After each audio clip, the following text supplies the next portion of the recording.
Oh, what do you think is more important, man? Do you think building skill in your club and in your team is more important, or do you think the culture, building culture of the team or club is more important? It's a good question, actually. That the because I have this new club, fairly new club.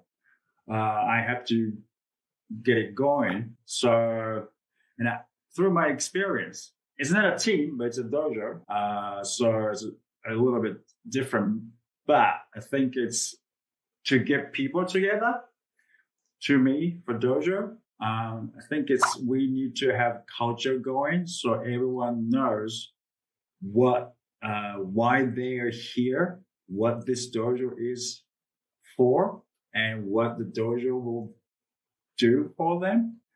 So I think establishing culture is important as for dojo. I think. What do you think, man? Yeah, man, I tend to agree, right? So the thing is that you can have a team of superstars. You can have like the best in the area, best in the region, and you can have five of them in your A team. But that doesn't necessarily mean that everything's going to go well, because if we don't have this culture, this foundation where everybody's on the same page, like you said, everything's really clear and everybody knows what their job is and everybody can trust each other to do that job, then we don't have any sort of foundation to build success from. So I think what's really important is that we go through some of the tips, some of the things that you and I have both done over the years to try and build culture in a new club, and see if we can share those and get a little bit of help going for people in this situation. What do you think?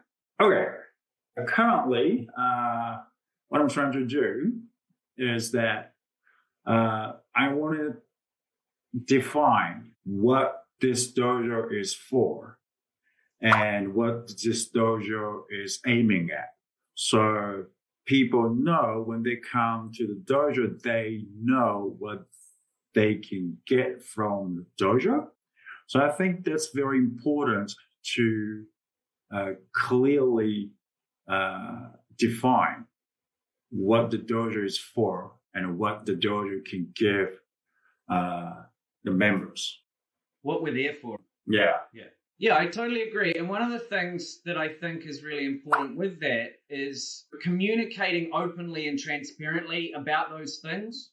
So sometimes what I think we do with new members is just sort of hope that, they'll come in and they'll see how everything works and then they'll just pick it up.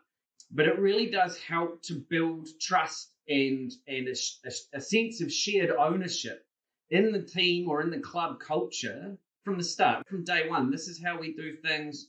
This is what our why is. This is what we're aiming for. And as we've talked about in previous conversations, how does that link in with what you want? Why are you here? And this transparency is really important because it means that the new member or the existing member feels like they're part of the group. They're not external to it. And that's where we start to see that sense of culture, that sense of belonging becomes so much more valuable than just pure skill, just training, just doing drills, just doing kihon, just doing waza, just doing kakarigeko. They can help, but we have to have that foundation, like we said. And I think you can start that on day one. All right, that's great. Yeah, it's a great point. So everyone should know what the dojo is for. And I think another important thing is that the get people involved. Like the other day, what I did was I got like Q graders or lower grade holders who don't really do counting or commanding. I let them do it. Like Ceres, Cesar, and all that commanding stuff and counting. And the one, because I think it's very important for them to learn what's these commands, as they are in Japanese. And then number two, I think this is the most important thing, is that they can lead the club. They don't have to be high grade holders to do so. Completely. But they can take leadership and then lead the crowd. So I think this is very important, can be great value of club culture. Yeah, absolutely, man. I mean, the thing is, if you start to give people, that's one of the things we do in Kendo really badly is we wait for them to get to a downgrade before we give them any leadership. Well, if we remember why people are coming to our dojo, not always, but a lot of the time, it's about wanting to be part of a group, something social, particularly for adults. Mind you, that the same goes for kids to a point. And so if they have that opportunity to contribute to the group, then like you say, you start to build leadership early. It's good for the dojo. It's good for their learning. It's good, good for the individual. But in terms of everybody having something that they do, that they champion, that they lead in the dojo, then that sense of community can get stronger.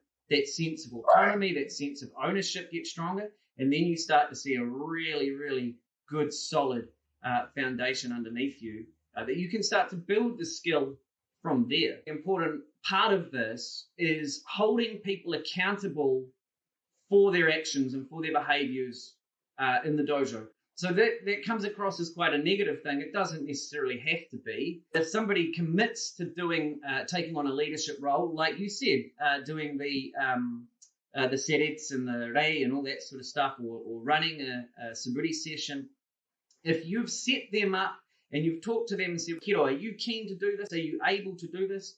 And you say, yeah, man, I'm on board. Let's do it. If that person doesn't show up or doesn't communicate that they're not able to come next week or whatever, then we need to hold people accountable for that to a certain point. And we're not talking about giving them kakari geko to punish them. But one of the things that we're trying to do here is build, like I say, a foundation so everybody can rely on everybody else to do what it is that they said that they were going to do. And so if someone drops the ball there and they don't do what they said they were going to do, then that can have an impact on the culture. So what we need to do as coaches is try and talk to that person, look, if you weren't able to come because, your kids or something came up at work, that's totally cool, man, because life happens. Just let me know. Right. And next time, let me know in advance so that I can organize somebody else. So we've got this accountability. If we let people off the hook and they just don't show up, what's the impact of that? Well, they didn't need me anyway, so what's the point? So there's got to be a little bit of accountability. Hey, bro, let me know that you can't make it because we're relying on you and we really do value your input. So please keep in touch with us if you're not able to do it. Yeah. Absolutely. Okay, so I think this is very important as well to celebrate success as a club or team. Kendo is very individual. We fight individually. We don't have team play per se, but Kendo without training partners, you'll never be able to grow as a, Kendoist, or you can't improve your skills. So yes, it is true. It's your effort, but you don't want to forget we helped each other, and because you are there for me, I passed fifth dan or whatever, third dan or whatever, and then we can celebrate all together and share the happiness. Yeah, absolutely, man. The thing is that, as we said before, like it's a really social thing for a lot of people. I know it was for me, even though I was particularly competitive in my younger years. When that stopped, the social aspect was so profound for me. And if we can celebrate those things together, it kind of ends up feeling a little bit more like a family than not. And that's a really great way for us to figure out how we can keep people coming along. So celebrating those successes, man, I think that's a great suggestion. Hey, Hiro, good chat, man. So we've got a little bit more clarity for what we're doing in 2023. We're trying to solve your Kendo coaching problems. So if this one was helpful, please let us know.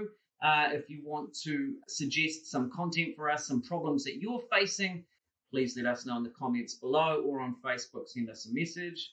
We always appreciate hearing from you, and we'll catch you next time.